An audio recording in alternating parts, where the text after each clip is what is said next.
Now, China's backlash against the South Korean government's decision to deploy the U.S. missile defense system THAAD reached a peak this month with unofficial sanctions placed on South Korean products and companies and public protests and boycotts.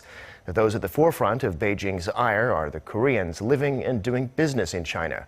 Our correspondent Kwon Jang-ho is in the Chinese capital to see how they've been affected by this surge in anti-Korean sentiment.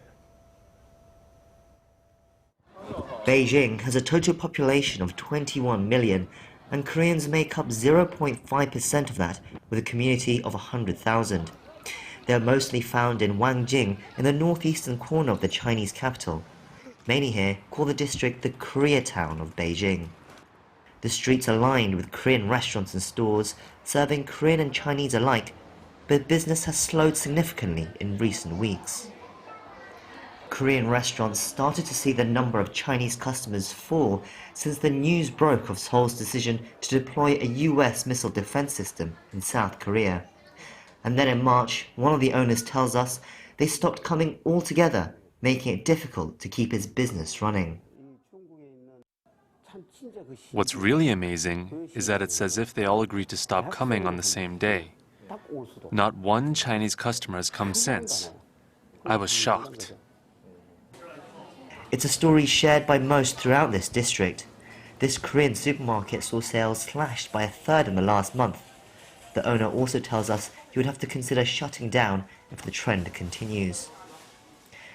Anti-Korean sentiment in the Chinese capital peaked at the beginning of the month when the Korean conglomerate Lotte agreed to a land swap deal with the government in South Korea, allowing THAAD to be deployed to one of its golf courses southeast of Seoul. The Chinese government strongly objects to the deployment, and the state media and politicians were quick to denounce the move, sparking public protests for the boycott of Lotte and Korean products altogether.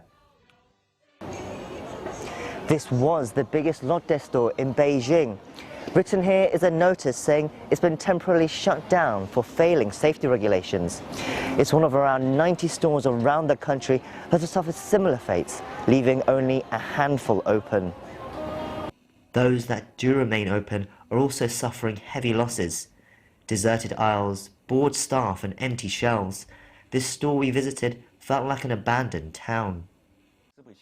The local Korean community have tried to rally and put on a brave face as they deal with an unprecedented situation. We're doing everything we can to facilitate communication between the community, the Chinese people, and authorities. We believe things will return to normal soon. But at the mercy of a geopolitical struggle that is expected to continue for some time, there is little they can do to prevent further backlash. Kwon Jang-ho, Arirang News, Beijing.